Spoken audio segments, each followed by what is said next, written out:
Welcome to the American Operator Podcast, where small businesses are the heartbeat of America. I'm Joseph Cabrera, and we dive into the stories of owners and operators who build and keep our communities thriving. Whether you're new to business or already in the trenches, we'll share the hard-earned wisdom, triumphs, and challenges with running a business in this great country. Let's get to work. All right, team. Got Patrick Courtney in studio, Austin, Texas, all the way down from our cousin city, San Antonio, Texas. How are you, man? Excellent. I'm so stoked to have you back here. You've helped us. First of all, I want to say thanks again for helping us. A couple weeks back, we had about 18 aspiring owner-operators at HQ here. Man, they got a lot of good wisdom nuggets from you, a lot of don't do's and a lot of do's, man. So I appreciate the rawness of feedback you gave them. It means a lot. I don't really know another way to be. So that's great that it works because I don't know how to be anything else. Yeah. Well, and what's funny is because you are also, just as a quick background on you, and please fill in any holes, like as you had put it, a recovering lawyer turned interested into pest control moving companies and then figuring out how to continue to invest in all this world, everything small business. Yeah. I got to ask, how does a guy go from being somebody who's classically trained as an attorney into this wild west of the world called small business? So the narrow answer is like a lot of people who practice law, especially at a big firm, I got disillusioned with not feeling like I was adding any value, right? So, it's the Michael Clayton joke about being a janitor, but there's a lot of truth to that. Whether it's at a high level, small firm, whatever, that's a lot of what being a litigator is, right? It's just cleaning up messes very expensively. You're not really adding any value for anybody. So that was kind of the realization that kicked off wanting to change paths. But I don't think of it as I'm a lawyer and then I got an entrepreneurship. I think of it as I was always supposed to be an entrepreneur. I had a taste of that when I was younger and kind of got off the path and then got back on. That's kind of how I tend to think about it. What do you tell folks that are thinking about, I imagine there's a lot of education investment, there's a lot of time, and there's probably moments where you're thinking about social pressure about I probably should stick this out. Any advice or just thoughts about as you look back on what would you tell somebody coming out of a thing that feels like, I've invested so much time, but that ain't right? What do you do? For one, I'd remind them about what the sunk cost fallacy is. We all get caught up in that trap. I did for a long time. I would also say my lived experience has borne out that it's never too late, right? Yeah. If you're not happy with your work, you don't feel like you're adding value, you don't have relationships that matter to you with work, just change. What's the worst that's going to happen, right? Now, I was in a fortunate position in that my economic reality didn't involve kids, right? Which is a huge source of pressure for a lot of folks. I didn't have any medical or family issues that made it difficult to make that transition. So I was very fortunate. So that stuff is real. But in general, I think people tend to be much too cautious about career changes. It's just a career change. Yeah. People do it every day, right? And you can go back too, I think. It's the other thing. You can go back, worst case scenario, if you want to, especially with a craft like that. Would you also say the thing that folks underestimate is the fact that they're leaving a lot of value on the table that they could create personally or professionally by not pursuing something that's much more suited in their genius? Yes. That I think it's easy to look at that and say we're really just talking about entrepreneurship and adding personal economic value, which can be true. But I think in general, you just got to find a way to do something that makes you tick, right? That keeps you engaged. Sometimes that's a higher economic output endeavor, right? Hopefully. Yeah. It isn't always. That's okay too. But I feel like the older I get, the more people I know who are stuck. And sometimes the answer is so obvious, people don't do it, which is you're doing something and you don't like it. You're not engaged. You're not adding value. Why don't you just stop? Yeah. That's an option, right? Just stop and go do something else. I was stuck in that for a long, long time. So what was there a moment or somebody said something to you that finally got you to go come on, Patrick, do something else? I think a lot of things, it wasn't kind of one big decision or one big light bulb. I think it was more a lot of small things that come together, right? Which is kind of what this operating thing is about too, right? Yeah. It's a lot of small decisions, not necessarily a lot of big ones. It was a combination of things. I think part of it was that my business partner and I have made, before we started this, we had a close relationship for a lot of years, and he kind of helped me, kind of gave me a nudge on that, which was very helpful. I think it was clear to my family and friends that I needed a change too. I think that was helpful. And I also think it's one thing to imagine what being a lawyer or a doctor or whatever else is going to be like. It's another thing to actually put in the hours and do it every day. And at some point you just get tired, right? I think maybe that's embarrassing to say, but it's kind of true. I think part of it was, man, I'm really tired. Like I'd rather, which is funny because now I feel like I'm like ready to go, right? But it's like, that's a big part of it. I just got really tired of that being my day every day. It's a different tire, right? Like I think about my, all right, it's going to be a weird example, but we're going to go there. I think about my hunting dog, my gun dog. This dude, after a long day's worth of hunting, is tuckered out. But he's never not in the mood the next day to go do it again.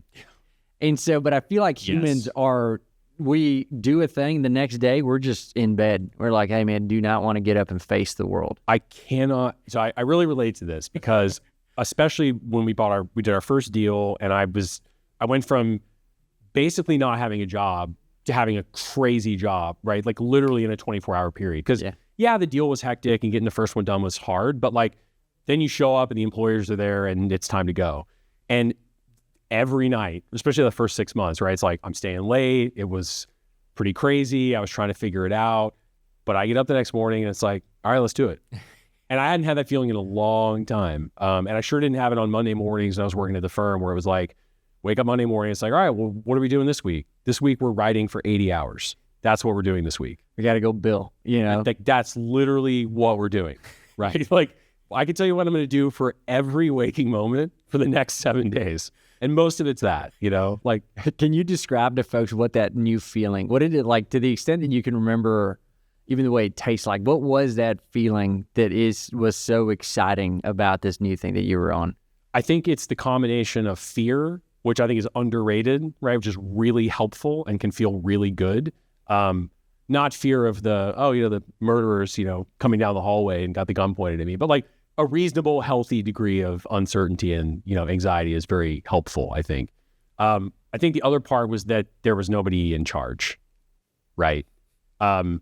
Which can be scary, obviously, but also is really freeing to realize like, okay, I'm coming in today, there's 12 problems to solve. On the one hand, there's no one I can look to for help. And that kind of goes to this whole thing, which is I wish there were more places that folks could look to get help. Part of it is that there's nowhere to look for help, but part of it is if I think I've got an idea that'll work, I don't have to check with a committee. There's no I just do it, right? Just get up and solve a problem and then solve the next one and then go on your way. Yeah. Sounds like a bit of like, you feel most alive, right? Like it just 100%. Yeah. You just like that connection is deep. Talk to me about Patrick before this whole thing, man. Like where'd you grow up? What were you into? Yeah, I grew up right here, which is uncommon these days for Austin. Yeah, man. You're like a rare unicorn. Nobody. Yeah, it's bizarre. I can't tell you how many times I've heard unicorn in an Uber, right? It's like, oh, where are you from? It's like, Austin. Oh, you're a unicorn. But it's true. I mean, it's not that common. And, my dad was a contractor. My mom was a teacher. She later became a college professor, which is what she still does now. She was at UT for a lot of years. Oh, sweet. But my dad, teach? Bilingual and special ed. So nice. Mostly she spent her career teaching people to teach special needs kids. Important work. Yeah, it's great. And my dad was a contractor, flooring contractor, worked for himself. Sometimes it was just him. Sometimes it was employees. It was kind of varied over the years. But here in Austin, and they moved here at a time when working class people could move to Austin and buy a home. And that was still like kind of a normal thing. Austin was, I think, 500,000 when they moved here, something like that total. So yeah. It was very different. We're in the seven figures now, right? Yeah. Yeah. Oh, yeah. So as you count all, I think the metro is like over 2. Yeah, it's like 2.2 or 2.3, something like that. It's huge. So when I grew up, Austin was very different. But I grew up here, went to public schools here, had no interest in law, had no interest in business. I didn't know any lawyers.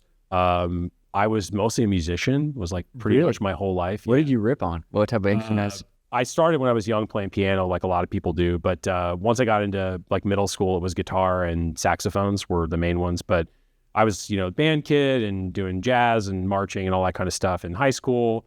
And that's what I thought I was going to do. Like full stop. It was like, if you'd asked me at 16, it's like, I'm going to be a rock and roll musician, right? Like, of course, that's what I'm going to do.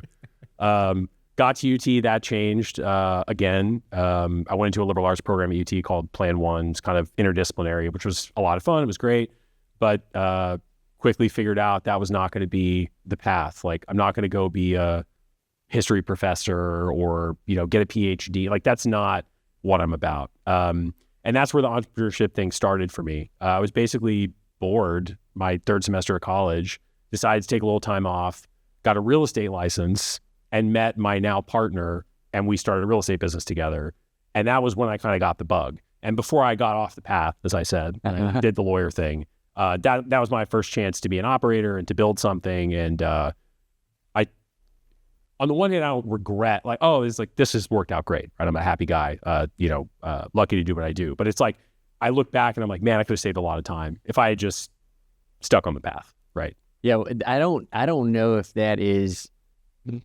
I look back on many decisions in life, and also other folks have talked about it. It's a weird catch-22. Like, there's so much reflection on like what we could have done differently, but then the other answer is, would I have ever had this opportunity to even think about it had I not done this other thing that didn't quite work out the way that I had hoped? Exactly.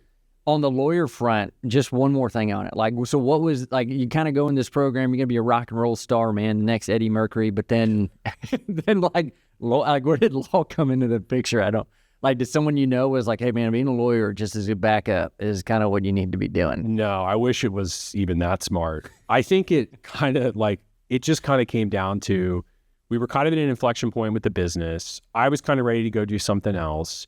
I knew, and my partner knew too, it wasn't like an indictment of him or the business, but like, it was just at a stage where like, we weren't going to go work on this thing for the next 10 years and retire, right? It wasn't Facebook. So it was like, okay, what's going to be next? And so it's kind of like, you either double down on this and kind of do more of the same. Maybe I go try to get some other job in business or operations or go back to school. And I think I was kind of scared and wasn't quite sure. I knew I was ready for a change. Everyone had been telling me for the last 10 years, like, oh, you're academically, inclined, you did well in school, you love to argue with people, right? I feel like this is the right path. And I just kind of applied and did it. Yeah. Like, it's embarrassing to admit, like, you think about how this set a path that was 10 years basically, because law school is 3 and change or whatever, internships, whatever, and then I practiced for about 6. So it's like, it's basically 10 years. I gave it about 20 minutes worth of thought. I mean, I just was like, I'm going to go. I did a crash, like a weekend course for the LSAT. I took it, did well enough, and then that was it. Off you go. Yeah. And I just thought, well, this is safe. Like, I'm good at school. I can do the school thing, right? I know how to do that. You can make a lot of money doing this job. And so I'll just do it. Yeah. It's like, it's sad to admit, but like that, it kind of comes down to that. Well, it's fascinating you mentioned that. First of all, okay, real quick as an aside, I think I said Eddie Mercury. For my Queen facts out there, I know what I'm talking about. I meant to say Freddie Mercury. Or Eddie Money. Or Eddie Money. It's a combination of the two. Yeah. But I just want to make sure, because someone's going to come out there and leave a nasty comment. So I know what we're talking about here. All that to say, though, when you think about, there's like a bit of this serendipity that I think we probably don't give enough credit to, right? Even when it comes to businesses, we're actually just on the horn with a great group of operators, ones you helped, aspiring operators. And there is a lot of, especially nowadays, man, there's a lot of rigor around how you find a business, the hunting process, proprietary, you hear about all these things. Oh, yeah. But sometimes you get this random, like we actually had one of our advisors on there yesterday, and it was so funny. There's equally as many stories of like, I just walked in and the timing was right at this car wash one time, and this owner was like sick and tired and was like, "Do you want to just buy this thing?" And you're like, "Yeah, maybe." And that was it. That was like the extent of how they got into the car wash business. And I'm paraphrasing a little bit of like many stories that come together.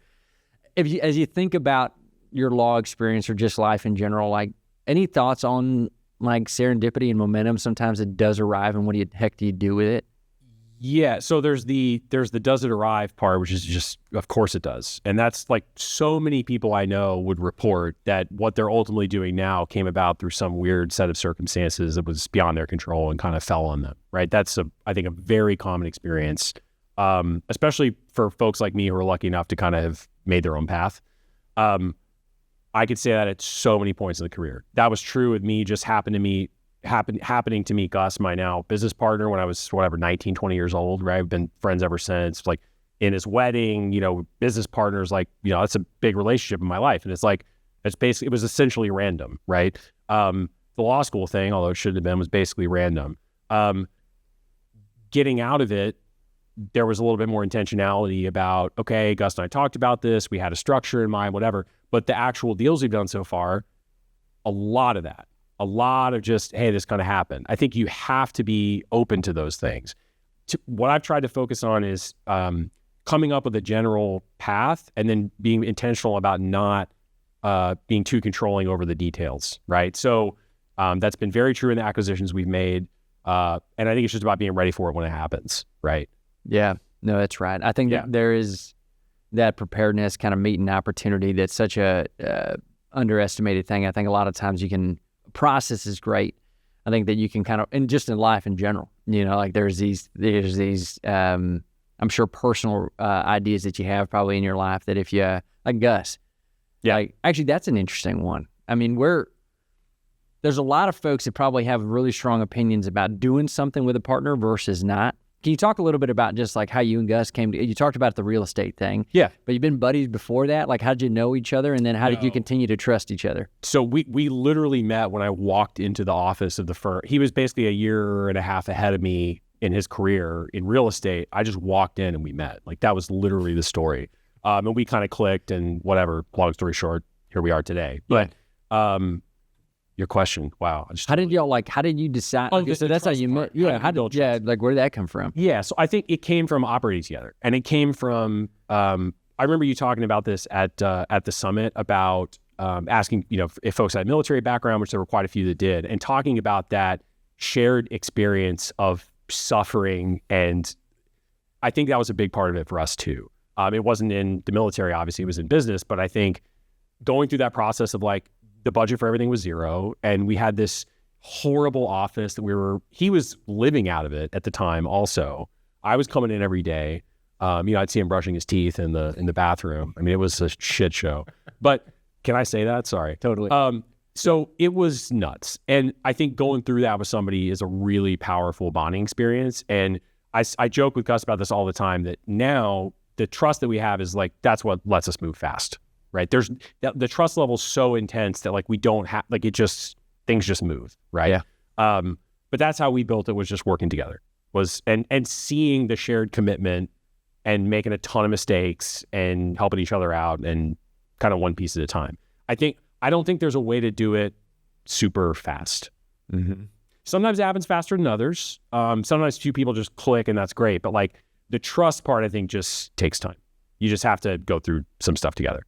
Yeah, that's interesting. Yeah, that pressure testing, like you said, it can happen right away or sometimes it can't. I think that's an interesting piece of insight when you think about how it is a very lonely road getting into this world of ownership and operating really anything. And you think about it from the perspective of like, if you had to, the number seems to make sense, but then you equally have all these horror stories of partners like destroying each other and being the antithesis of you and Gus.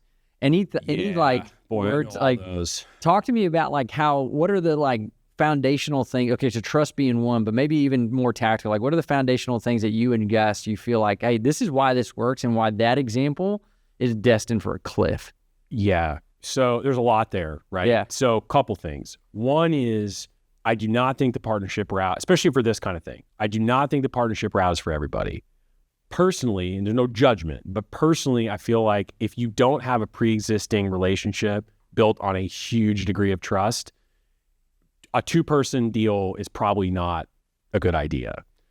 There's some practical reasons for that. I always joke about how do you settle a tie with two people, right? Which sounds pretty obvious, but think about where the rubber really meets the road on that with operating a business, right? You're making decisions about outlaying significant amounts of cash, right? You've got employees who are you going to hire and fire. You've got investor relations. If you have outside capital, like there's a lot of really critical issues where you may disagree.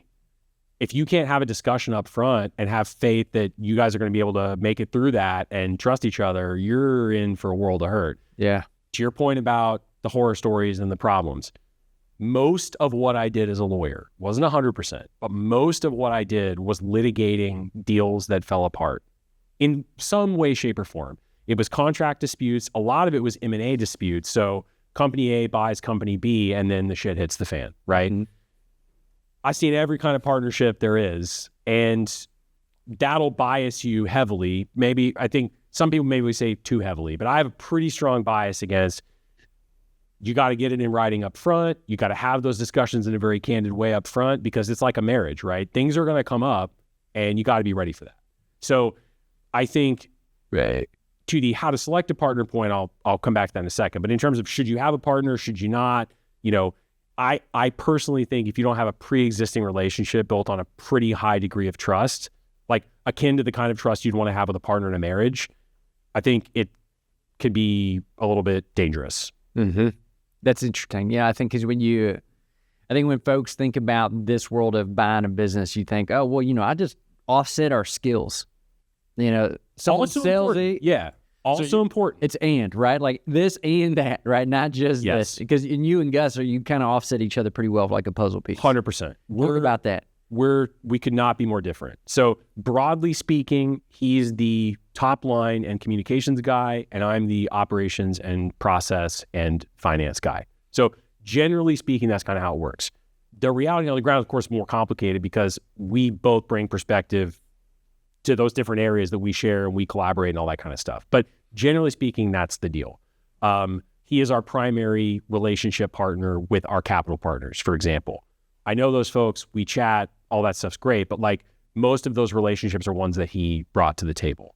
So there is a complementarity there, and I think that's really important. I think if you're considering a partner or two partners or whatever, you better be sure that he or she brings something to the table you don't, because otherwise, what are you doing, right? If it's just about not being lonely, right, you have this, right? There's a lot of ways to build community around this work that don't involve actually having someone else on your cap stack, right? So I think the complementarity is really important. I don't think it's enough. I'd say the trust is 10 times more important than the complementarity of skills. Is it when you full stop? I love that, man. When you think about trust, can you give me like a tangible example of like you and Gus, where you just like you're like, if I didn't have that, this would break? Like, what's the example of something that sounds like you almost just like can read each other's thoughts kind of thing? There's some of that, but I think it's in no particular order. It's a couple things. Part of it is that just like having a kind of shared history of communication, right? That's very helpful, like it would be in a marriage. Part of it is the ability to make it past the mental block of having to do things together. So what do I mean by that? When we did our first deal, we used SBA financing, which is very common. We've subsequently done a deal without it. But the first time we did, I did not think twice about, we're both PGing this, right? He's got a house that's, encumbered, right, by that first note that we took out. I didn't at the time. I didn't have to think about that. In any other circumstance, that would have been like conversations but great, let's just do it. Mm-hmm. That's a pretty serious level of commitment to another person, right? So that's what I mean about that would have been a difficult thing to do if we hadn't really had that trust. On a more tactical level, kind of like day to day, I think what it translates to is there's a difference between sort of delegation of different things and truly being hands off on something, right? The way I work with Gus on things day to day is very different than the way I work with one of my operations managers, for example, right? Where it's sort of trust but verify. Yeah. I can skip that verify step with Gus, and that saves a lot of time, right? It saves a lot of time. Yeah, there's the PG thing, going back to that for a second. That's not an easy thing to swallow if you think about it, just from very worst case scenario is that you have this person that like, are they going to pull their weight? And if they don't, I potentially lose my house. That's a pretty daggone huge thing to tie your wagon to. Yeah, the trust I'm talking about, right? It goes both ways, right? It's not just me to him, it's him to me as well. And it's like, yeah, that's a pretty serious thing. And at the time, he now has 3 kids. He's married. That's a huge commitment. Right? Yeah. It's a huge commitment. So that's what I mean about that's a level of pre-existing trust where if this was a guy that I'd known for a year, and we maybe met at work and we were thinking about doing something together, whatever, do what you want to do, right? Hope you have success. But that would scare the shit out of me. Yeah. Right? If I were in a position where I was going to make that kind of commitment with someone who I didn't really have that level of trust with, right? Last kind of note on that is when you think about the That's a good way to put this. It's more like when you think about the first person who's out there, maybe that's a better way to think about it. When you think about a person out there who's like, oh, great, I have that trust from my brother. Yeah. But then you recognize there's also family things that may not allow you to be as, you might trust them, or you're like, hey, my uncle, I want to go into this thing with my uncle. Mm-hmm. You might trust them, but you also may not have that kind of direct rigor to also be good business people together, where there's that feedback. You ain't going to like be sour over Thanksgiving table. How do you and Gus manage that? Like, is there that kind of transparency? And you're like, look, what's business is business. We don't get our feelings hurt. Like, how does that happen? You still get your feelings hurt. That's going to happen. I think over time, where you hope to get is you hope to be able to say, and he and I are very direct about this, like, hey, we're going to have a conversation about this, and like, we're going to deal with feelings later. Or we'll say like, hey, I love you, but like, we're getting ready to do this. So like, let's get into it. And like, we'll be very direct about that. But I think the essence of your question is about the family part first. I'm not one of those people who thinks like it's an old, mixing business and family and this kind of thing. I kind of think that's bullshit, right? If you can have a real upfront conversation about what's going to happen when things get difficult, how you intend to solve problems together, who is in charge of what, right? If you can do that and you have that degree of trust, I don't think it makes that much of a difference. Yeah. There are some folks who would probably tell me I'm crazy, but one of the things I've encountered in looking at a ton of potential opportunities to acquire, I've seen a lot of husbands and wives work together. I've seen a lot of brothers work together. That works great. I think it's more about the two people than just about the mere fact that like we're cousins or he's my nephew or, she's my sister or whatever. I just don't think that's as critical as people make it out to be. It's that communication and unmet expectation. It's like a good marriage advice too.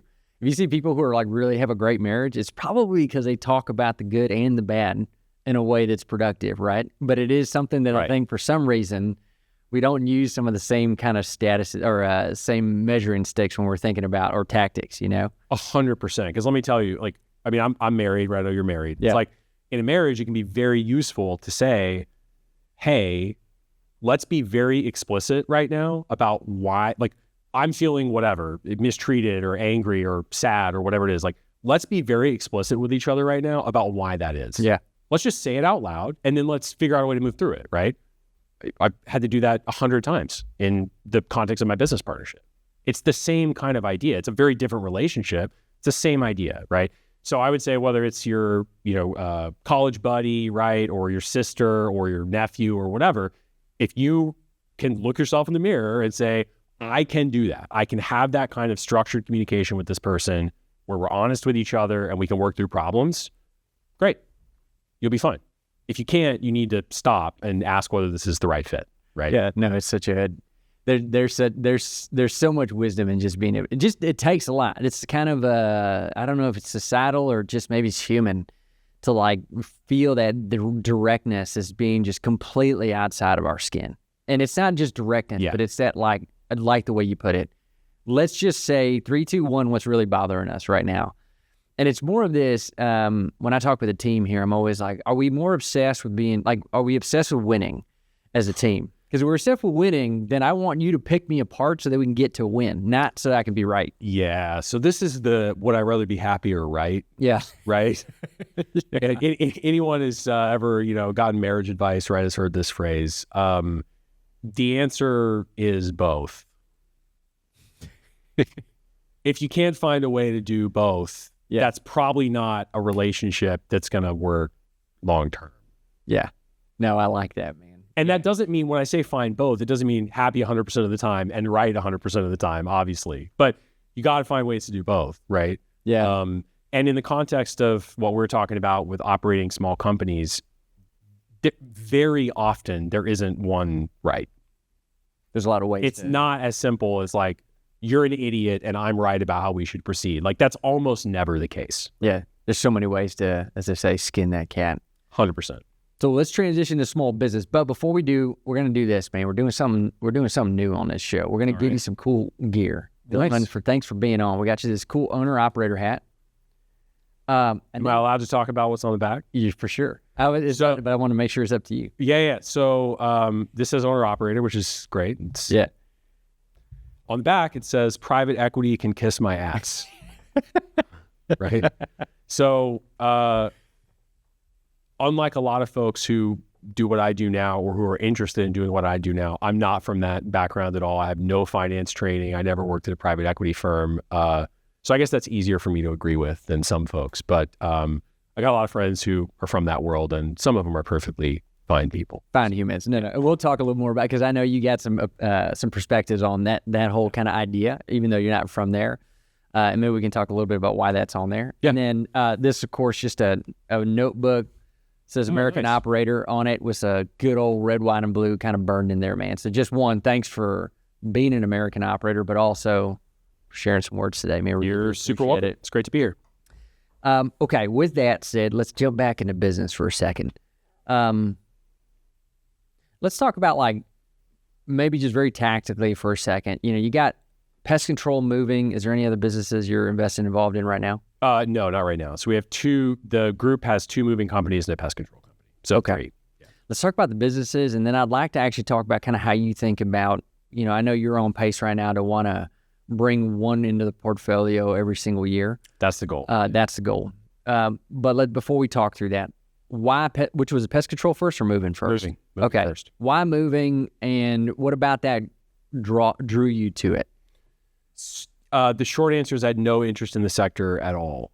It had come up in initial discussions with Gus and I about potential targets. We were open to it. I didn't bring any special knowledge to that.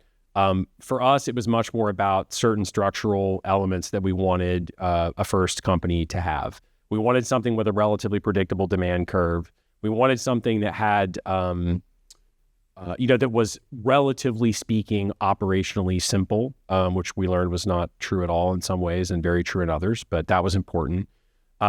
We were hoping, and we got lucky, that our first deal would be in Austin. That was where we wanted wanted our first market to be, which it was. And we wanted not to overpay. And like a lot of folks doing their first deal, that was really important to us, right? We wanted to have that safety margin, right, to make sure we were going to be able to deliver in the way that we needed to deliver. So I wasn't particularly interested in moving. I can talk about like the specific things about this particular moving enterprise that appealed to us, but in terms of the sector, that's the answer. Is we were looking at a bunch of stuff. It just happened that was the first thing we got under contract. Yeah, no, talk about the moving. I know that the question probably going through folks' mind right now is, well, how do you know what kind of moving company to get? Isn't that something that seems flooded or whatever? I know this particular venture or this particular company had some unique things about it. It did. So one thing that was different about it, and frankly, I think I viewed this more as a strength then than I do now, it was pretty asset light. So a lot of the other ones we've looked at, and in fact, the second one we bought, they owned their whole fleet. This one didn't. They had fleet lease arrangements in place for the box trucks that they were using. They had some owned vehicles too, but in general, the majority of the work was done by leased vehicles. We liked the idea of asset light, especially on the first one. So that was something that appealed to us. The biggest thing though is, I don't think of it as a moving specific thing, but with everything we look at, you're trying to identify some meaningful and relatively defensible differentiator, right? That's the goal. So with this one, it was average ticket size. So we looked at a bunch of moving companies. They're all, in range, but say $800 to $1,200 was like a pretty typical average ticket size for a residential move. This one had a little over twice that. So we looked at that as a huge opportunity because we said, okay, think about what that unlocks, right? That means I can close half the number of transactions for the same revenue, which we liked. But more importantly, it means my customer acquisition cost can be significantly higher than my peers and still be profitable, which was helpful because, as I'm sure we'll get to, if you don't have a credible path from the first day to say, I can grow this enterprise, then you should pick something else to do, right?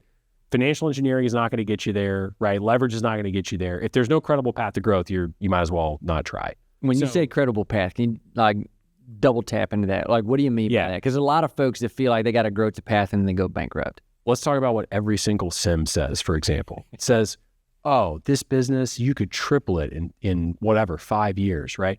We haven't done any marketing, right? It's all been word of mouth. It's organic growth. And you can just come in here. We just need some new energy. And we're just chilling, right? We're going to There's a reason every single sim says that, which is everyone thinks it's that simple, right? And there is a kernel of truth, right? Like every oft-repeated thing that ultimately is, there's a piece of truth there, which is these businesses that we're looking at, right? By definition, we're not interested if we don't think, hey, I can do better. That's a healthy impulse, and we should cling to it and we should leverage it. But when I say credible path to growth, what I mean is if the company has no top-line strategy now, there's not going to suddenly be one after you close the deal and you show up, right? You have to have one. So by credible, I don't mean it's already proven out and, like there's still an element of risk. But what I mean is, have you thought about what are those strategies going to be? So for example, when you're in the deal-making stage, you may not know, okay, I'm going to use this AdWords strategy with these keywords. And sure, that's too granular, but where are customers going to come from? Do you feel confident about leveraging a digital strategy? Is it going to be relationship-based, right? How important are the relationships with the existing owner or principals, right, with the client base, right? Are they going to walk away? You talk a lot, as you should, about growth is not just about coming in and getting new customers. It's also about you got to get in and operate and keep the ones you already have first, right? So don't forget that. But that's what I mean by credible, is like, have you really sat down and thought about, okay, if I need to take this business from 2 million in top line to whatever, 5, right? That money has to come from somewhere. Where is it going to come from? Yeah. It's a bit of does this resonate or not? Like I find that when folks are answering that question, to your point, it's not necessarily like, do you have the pristine tactical answer down to the millisecond about what you're going to do? It's more about like, are you just obsessed with that problem in a really tangible way? We had a advisor the other day talk about a guy's operating a car wash. Yeah. And his way of measuring how I'm going to grow this thing was literally sitting down at the car wash he was about to buy and watching it all day long. He actually had somebody he had hired to help him count cars coming through and going like, okay, I think this is potentially could be more efficient. We could probably get 7 more cars in an hour if we did these things. Yeah. That's kind of what you're talking about. Like, are you obsessed with that problem, or are you just putting something in a spreadsheet and hoping it pans out? I'm 100% obsessed with that problem. And this is, I wouldn't say it's a point of disagreement, but I would say this is a key area of complementarity for me and my partner. He is very interested in and very skilled at and very engaged in the process of thinking through what I'll call non-grow through quality strategies, right? What do I mean by that? I'm much more of the mind that if the goal of what we're doing is, I always joke about putting A players in C games, right? If the goal is, let's take a business that's not really operating at the level of performance it should, right? My view is if we focus on operational excellence, like let's just deliver for the customer. Let's deliver for our employees too, right? But let's deliver for the customer and just do better than the next guy. That's going to get you a pretty healthy portion of the way there. I wish it was more. I wish that was the whole game. Unfortunately, it's not. You still got to fill up the top of the funnel, right? For that's where we get into all kinds of other strategies. But I tended to focus first on, like in your car wash example, he's like looking and saying, how can we make this better, right? I just looked, and that was what got me excited. We started digging into the first deal we did. We started digging into it, and I was like, this is just, it's madness how they're doing this. Like, fortunately, it's kind of working, right? Yeah. But like, this is nuts what we're doing here. Like, we got this whole process got to be, anyway, I got really excited about the details. So the hair on it actually excited you because you're like, I can clean that up. Yeah. This is literally a running joke with Gus and I of like, we'll look at something, we're like, oh man, this thing is disgusting. Like, oh, I'm pumped. Like, this is a mess. I'm about to clean this house out. Oh, it's going to be great. And well, but it's funny you say that. When you say clean this house out, some people, they hear that and they think that, oh, we're going to get rid of a bunch of people. Mm-hmm. I think the way we've looked at it is, no, we're going to come in and give them a playbook. Let's come in and make a process that's functional. Yeah. Right? But that your point about hair on it, like that, I get fired up about that because that's where the opportunity is, right? So yeah, that's how I think about it. And then what prompted you to go into pest control? Why not continue to buy more movings? So we're gonna, I'm sure, buy more moving companies. We actually had an offer in on one last year that didn't pan out. I'm sure we'll have more this year. Pest control came about. We like the space. The problem with pest control, it's a great business. There's kind of 2 primary issues from my perspective. One is that a lot of capital is chasing those assets right now. And in particular, they've kind of become plays for book of business, right? So a big company wants to buy the small pest control company because they have a ton of recurring clients. And in general, there's a lot of friction in those relationships. And so they tend to stay and blah, blah, blah, blah. Normal playbook. So part of it was that we wanted to solve for that. Can we get one of these and not overpay and not be, up against all the same eyeballs with all the same big pocketbooks? The other part of it is I didn't like pure play residential. So, your Terminex or whoever, right? We wanted to get something that was focused on commercial clients. A little bit of a theme there, which is I'd rather have fewer client relationships, which is a little bit antithetical to how most new, hopefully owner-operators think about it. They think I want super low concentration. In general, yes, that's a good thing. But high ticket is also really powerful because it unlocks a lot of ability to develop your top line with a strategy that can be more expensive. So I wanted something that had commercial relationships. So those are the criteria we were looking for, and we happened to find one. And we did that one privately. We sourced it ourselves. But I just like the space. Yeah. It's not particularly difficult to train someone to do it, right? In the grand scheme of things, it's pretty straightforward. It has a licensing regime, but unlike plumbing or electrical work or certain other things, there's not the same bar for licensure in terms of how much is required and the cost and the education. So like in 8 months, I became a master pest control technician. So you can't do that with plumbing, right? So that was really appealing. The other big thing, again, notice the theme, is that they're just run so horrendously, most of them. Like it's unbelievable. The growth we've experienced so far with pests, which has been amazing, 98% of it, the game has come to us by just being better than the guy down the street. Is this like primary just from a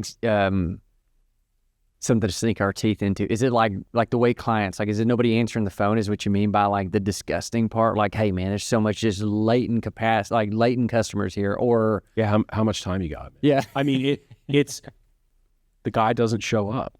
Yeah. Think about that's the the guy doesn't show up. Here's a little crash course on how pest control works in terms of like the multifamily, we service only apartments, government housing, commercial.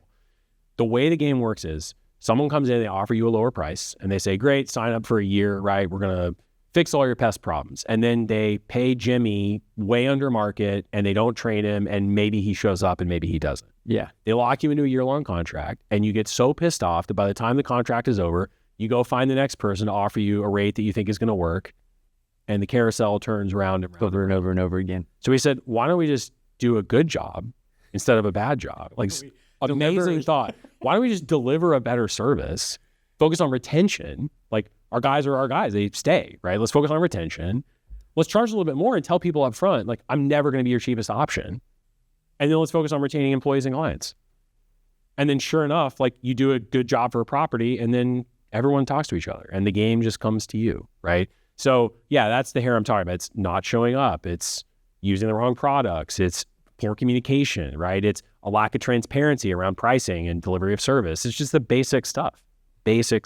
When you get into, I heard you say something earlier about, I became just right now, just talking about, it took me 8 months, I became a master. Yeah. That means to me, you're not just investing in these things, but you guys are getting in the nitty gritty of running these things. Can you talk to me about what is that? You buy this pest control business. What does that look like day one of owning it now? It's obviously you not sitting in an office tinkering with spreadsheets only. No. So that's really what happens before day one. So that, especially like that month before, that really is kind of you're a private equity analyst, right? You're digging in on projections and modeling. You're dealing with all the legal and compliance issues. You're making sure all the ducks are in a row. You're lining up insurance. It's all that kind of stuff. Assume you're past that and it's actually day one. Day one is when relationship building starts.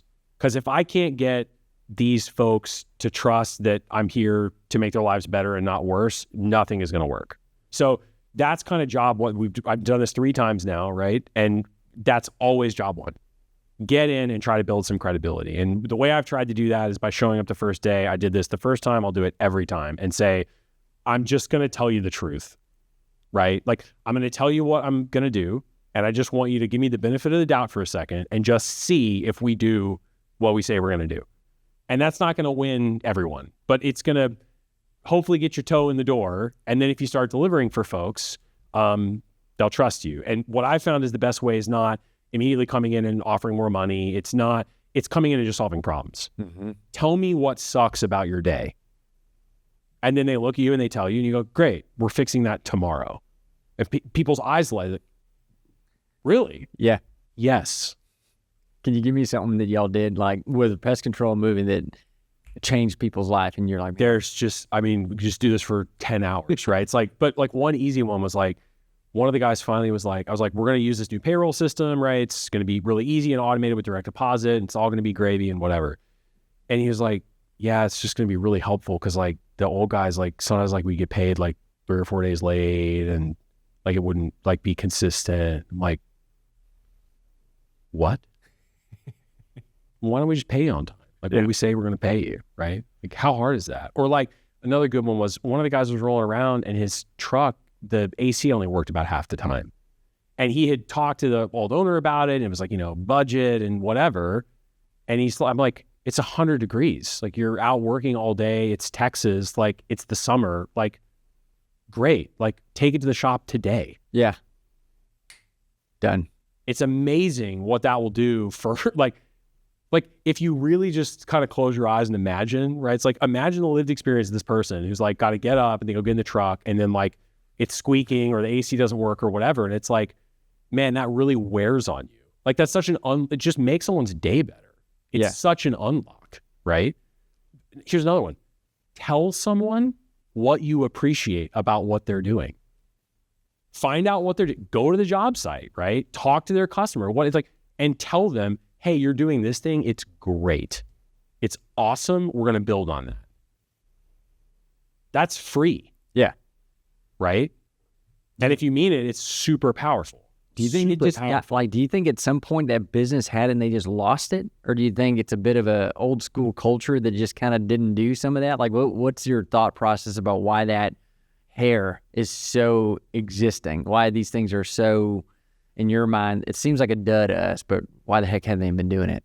Yeah, it gets at the heart of something weird about this job, right? Which is that, obvious to you, amazing to others, right? Is the phrase that my business partner Gus uses all the time. And I think about this all the time. Surely someone else would come in, because at some point, some of these we're going to sell, right? We want to keep, the goal for us is to operate long-term, but there will be situations where we sell them. And someone else is going to come in and they're going to look at me and go, what was this idiot doing with whatever process? Yeah. You got to be humble enough to recognize, like, I don't have all the answers, which I absolutely don't. But I think to your question about what causes it or how does that come up, part of it is we're buying from folks in almost every instance who went 0 to 1. So sometimes you're buying from someone who bought it, but that's not as common, right? Usually you're buying from someone who built it. If they built it, they're in survival mode all the time.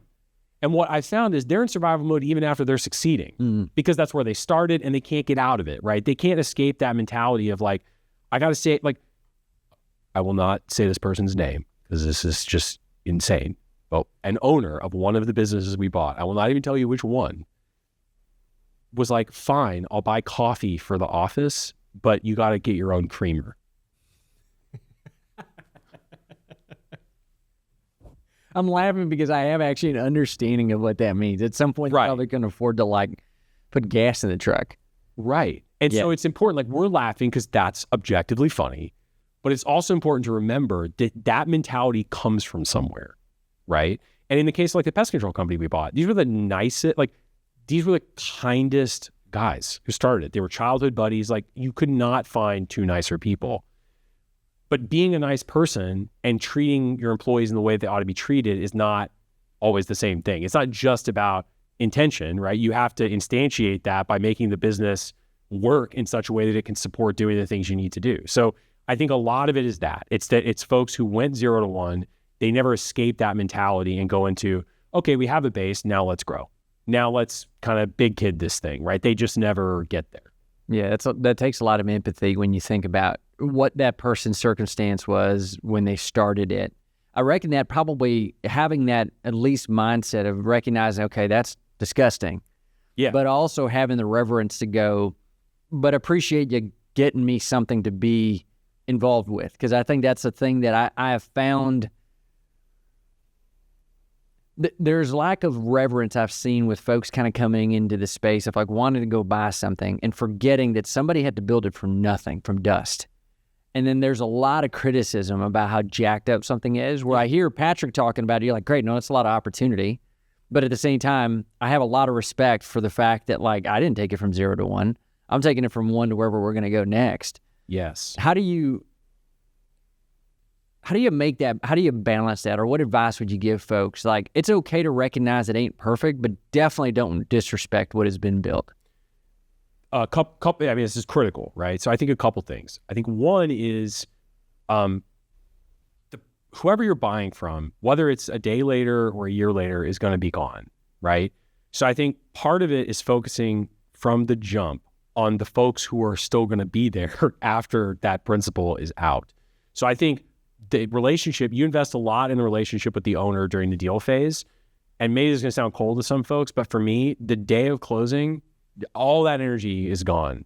I don't care because that's not my constituency anymore, right? My stakeholder, I mean, in addition to my clients and my LPs and whatever, my stakeholder is the team. Yeah. Hopefully they're going to stay, right? Or at least the ones who are delivering. So it's like, that's my team. I don't care about Jeff or Susan or whoever I bought it from. They're out the door. The other advice I would give, and I talked to some folks about this at Summit, everyone is focused on, can I get an earnout? Can I keep them there for a year? Can I get the benefit of their knowledge?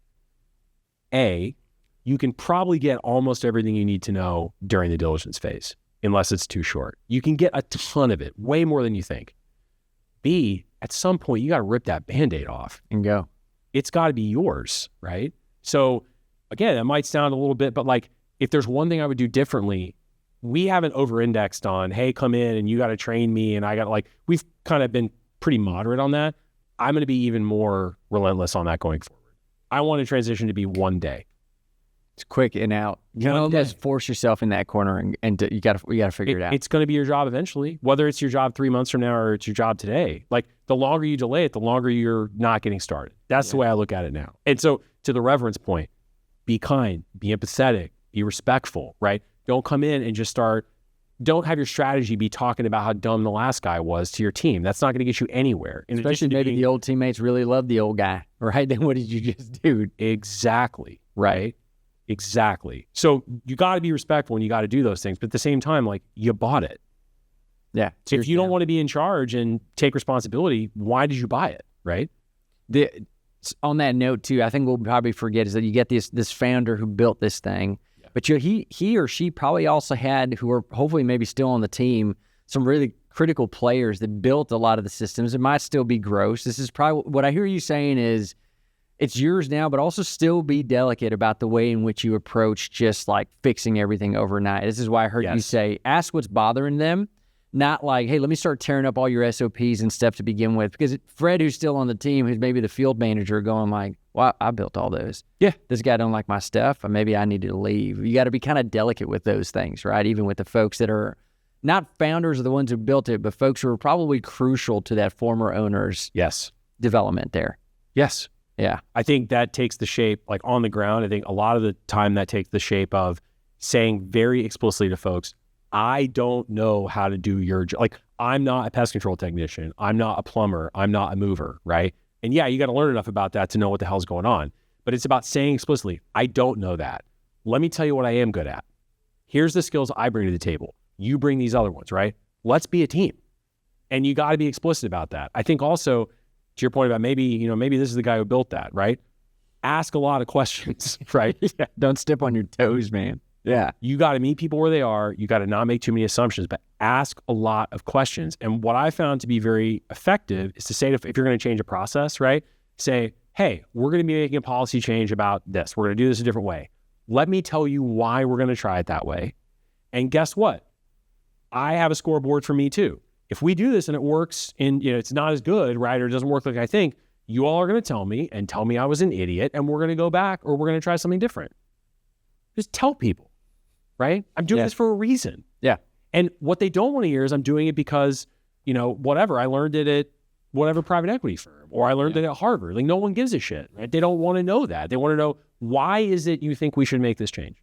Yeah. Because I think the other thing that folks go to without that communication is, this owner's on a power trip, and the reality is most folks are not. Unfortunately, they don't communicate why they're doing what they're doing. Yeah. And folks it's a good thing. It's kind of this double-edged sword. Like there's there's a beauty in folks taking offense to something you're doing because it means they have some level of ownership of what you're messing around with. So that's a good thing. Give me somebody who's mad about a process change any day because that's someone who cares, right? I totally agree. Yeah. Totally agree. So before we talk capital stuff, because I want to kind of get into that. That's a part on this show that we don't always talk a ton about. Not because it isn't important, but it's a lot of what we focus on. It's kind of the heart of like running a biz. I think what I'd like to ask is more in the spirit of a guy who's seen the corporate kind of high octane law stuff, and now has kind of moved into this world where really the businesses you work with are about as like homegrown as they go. 100%. Why do you love it? Like, what about this life just feels way more at peace with you? Or maybe it doesn't. I don't know.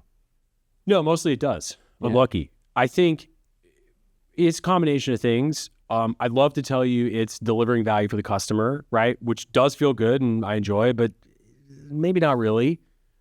I'd love to tell you it's investing in people and making their lives better who do these jobs every day. They're movers, they're pest control. Like, that has a ton of value. I value it tremendously. But ultimately, selfishly, that's probably not it either. For me, it's the kind of satisfaction of the problem solving. Like that, in terms of like what actually in my day-to-day life, like what makes me tick, that's it for me. And I think I've learned to make peace with the parts that are not as fun, and I've learned to accept the parts that are just going to continuously disappoint you. But that part felt good to me the first time, day one when we did this, and still feels good to me now is the problem solving part. Is it so you like the idea of getting up in the morning and having a fire to put out or having a thing to tinker with and to figure out how to make, that's what makes you tick. Yeah. Whereas like the life before felt a little on the rails. I'm just like doing this thing every day and I know what it is and it's kind of boring.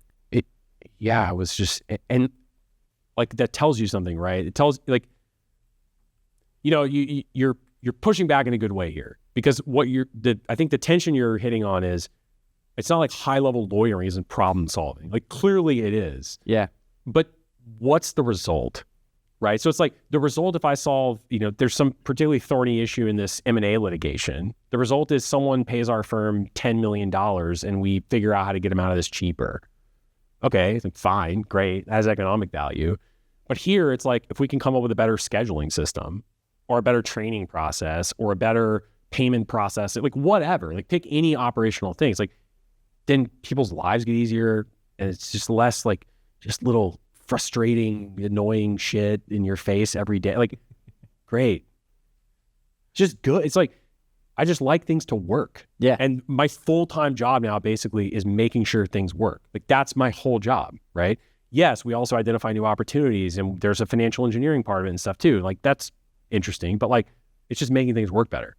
Yeah. That's it. No, I think it is more wholesome. It's hard to convey that. Like I think you're right. It is. And you're right. I was pushing on just because I think there's a lot of folks out there who are like, yeah, but I'm making a difference here.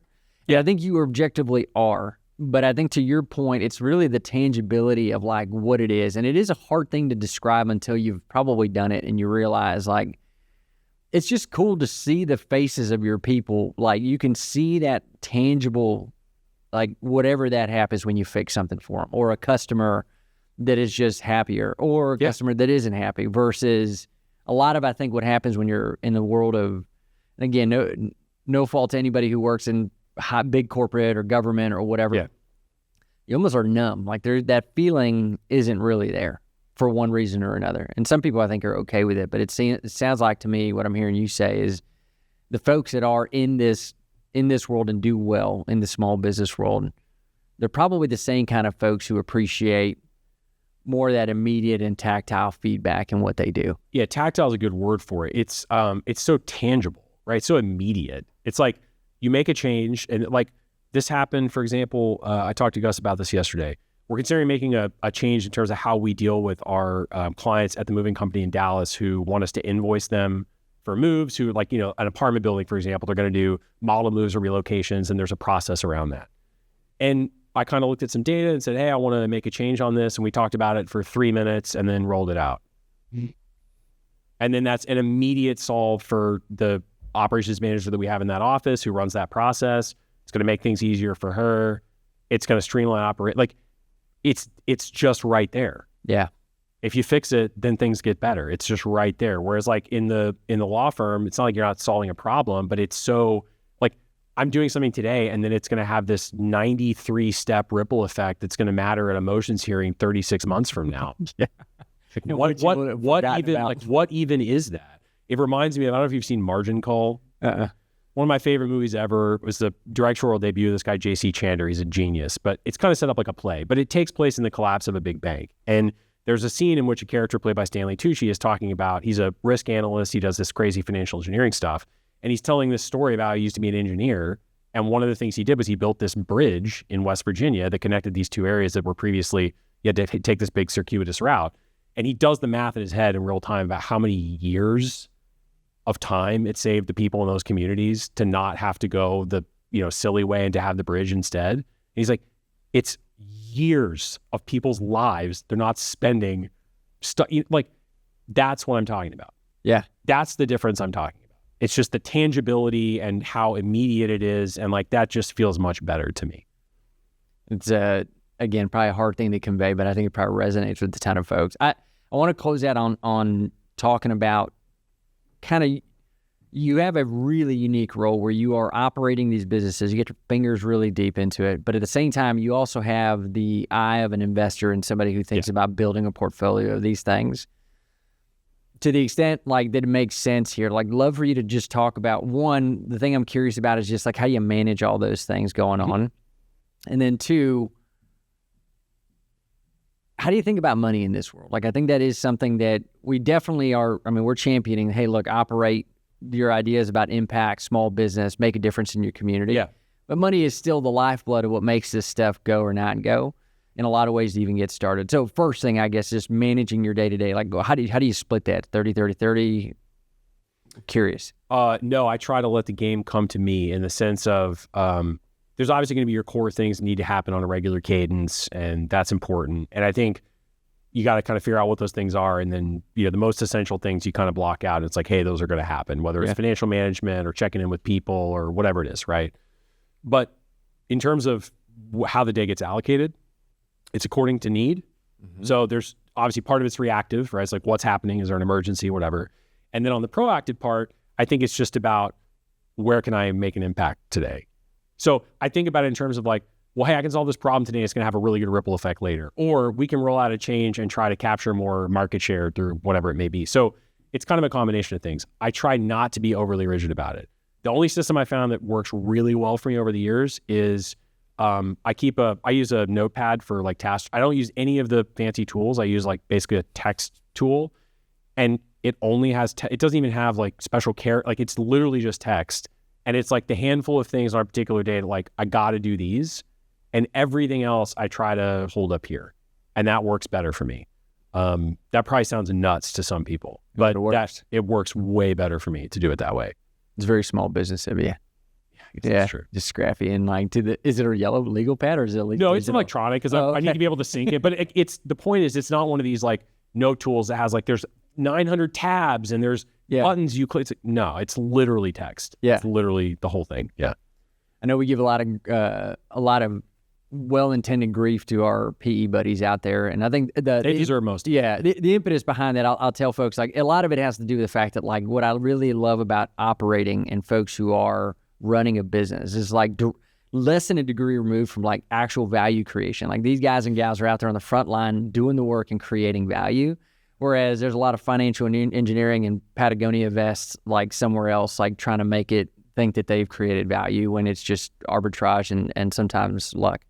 All that to say that there's still a component though of the money part in what y'all do, investing and putting it into. Just give a little bit. We were actually chatting about that right before we started. Yeah. And probably a cool way to close out. Like I think about how should folks be thinking about their role in being kind of their own little investment engine? That's ultimately what they're doing as they, even though take on the reins of this business. Yeah, I think it's a couple things. I think item one is get comfortable with the idea of you got to be vertically integrated, right? So you're asking me, okay, you're juggling these different things, you're looking at deals, you're running the business, how do you do it?